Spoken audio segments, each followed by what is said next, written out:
Assalamualaikum to Sir Muhammad Shafiz. My name is Nur Afika binti Shahid and I'm going to present the Mudarabah contract for my current issue of Shariah contract.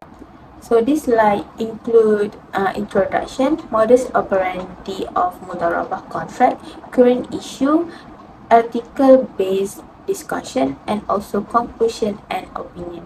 On this slide, I will explain what is Mudarabah. Mudarabah is a partnership-based contract in Islamic finance involving two parties. The Rab Amal provide the capital while the Mudarib manage the business using their skill and expertise.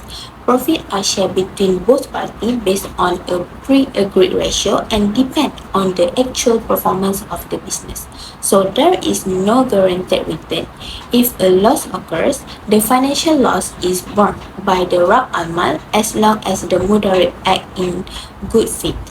In that case, the Mudarib only lost time and effort by avoiding riba, promoting risk sharing, and ethical investment. Mudarabah represents one of the key principles of Islamic use Shariah contract in Islamic financial system. Now I will explain the modus operandi of Mudarabah. First, both parties enter into a Mudarabah agreement. This agreement clearly specifies the type of business, the duration of the contract, the profit sharing ratio, and the roles and responsibilities of each party. Importantly, no fixed or guaranteed return is promised, as this would violate Sharia principle. For example, the Rab Alma provide 100,000 ringgit as investment capital. The Mudarib then use this capital to manage and operate a business that fully complies with Sharia principle, meaning it avoid prohibited elements such as riba, qarar, and unethical trade. During the investment period, the Rab Almal is not allowed to interfere in the day-to-day management of the business, although monitoring and reporting arrangement may be agreed upon in advance.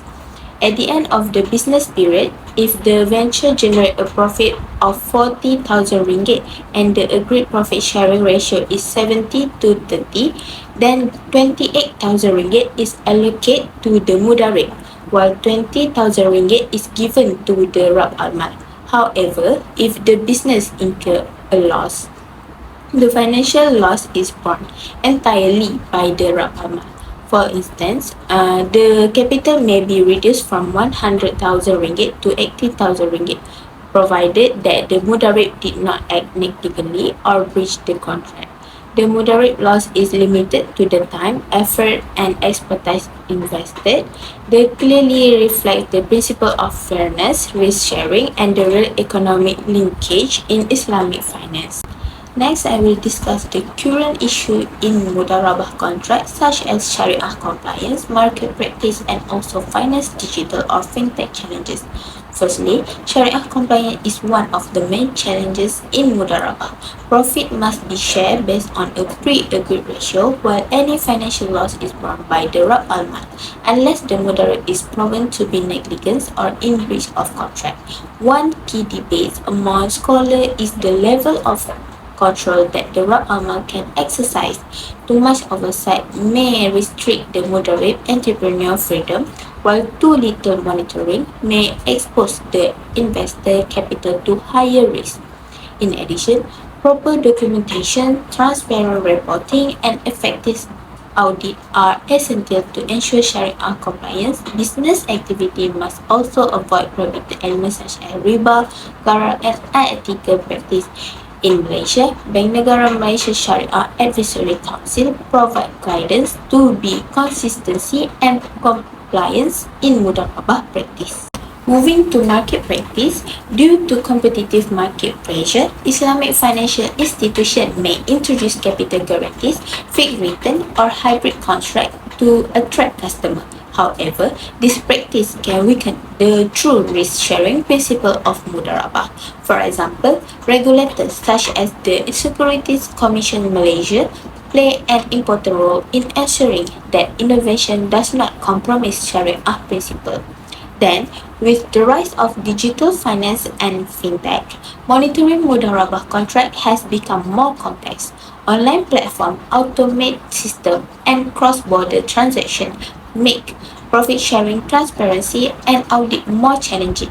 There are also operational risks such as cybersecurity threats. Therefore, regulators like Bank Negara Malaysia and the Security Commission Malaysia may introduce guidelines to balance technological innovation with Sharia compliance. Then, this discussion is based on the article titled Issue and Challenges of the Application of Mudarabah and Musyarakah in Islamic Bank Financing Product with specific focus on Mudarabah. One of the main challenges highlighted is the high-risk nature of Mudarabah. In this contract, Islamic Bank acting as the Rock Almal must bear the full financial loss if the business fails. Provided there is no negligence by the entrepreneur, this exposes bank to significant financial risk and uncertainty in return, since profit can only be determined at the end of the financing period.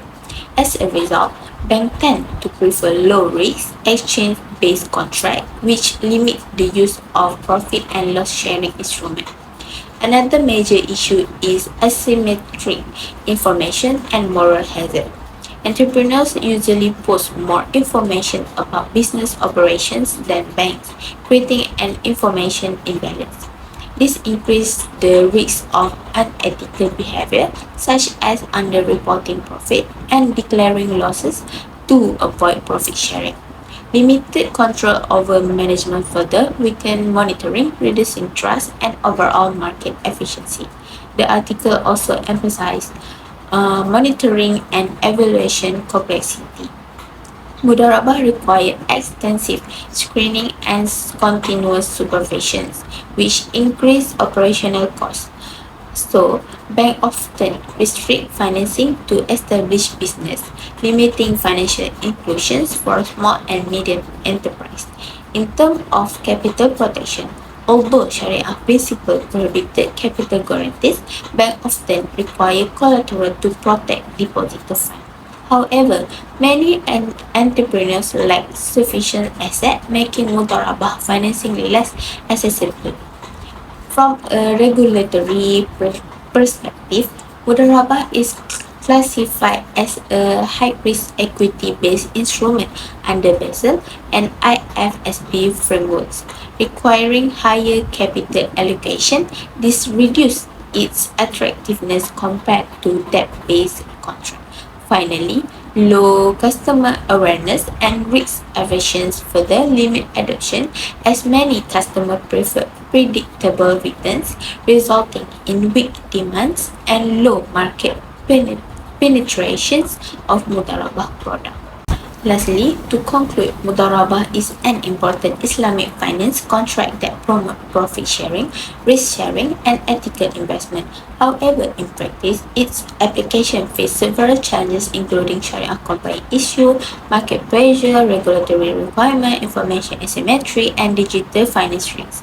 These challenges have led to low adoption of Mudarabah, limited access for small and medium enterprise, and a strong preference for debt-like financing instruments, which reduce the ethical impact of Islamic finance. In my opinion, improvement requires cooperation from all parties. Regulators should introduce clear and more supportive policies. Islamic banks should strengthen Sharia governance, transparency, and monitoring, and customer needs be better awareness of profit and loss sharing mechanism. Overall, with proper support and understanding, Mudarabah can play a stronger role in promoting sustainable development, entrepreneurship, and genuine Sharia compliant finance. That's all from me. Thank you.